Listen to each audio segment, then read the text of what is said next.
Okay, welcome to the press conference.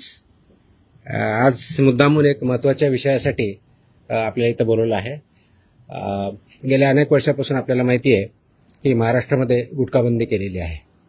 आपल्या FSSAI ॲक्टच्या section 30 अंतर्गत प्रतिबंधित जे फूड आयटम्स आहेत त्याच्यामध्ये गुटखा आणि तत्सम आयटम जे आपले आहेत त्याच्यावरती गुटखाबंदी केलेली आहे. त्याच्यावरती आपण अनेक वेळा कारवाई करतो,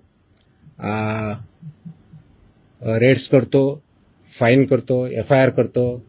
त्याच्यामधल्या प्रोव्हिजननुसार जेल पण होते, प्रॉसिक्युशन पण चालू आहेत.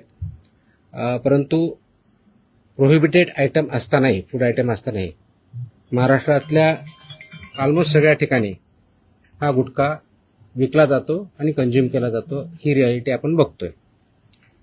मग याच्यावरती पर्याय काय? एन्फोर्समेंट तर चालू आहे, ते आपण आता जास्त स्ट्रिक्ट करत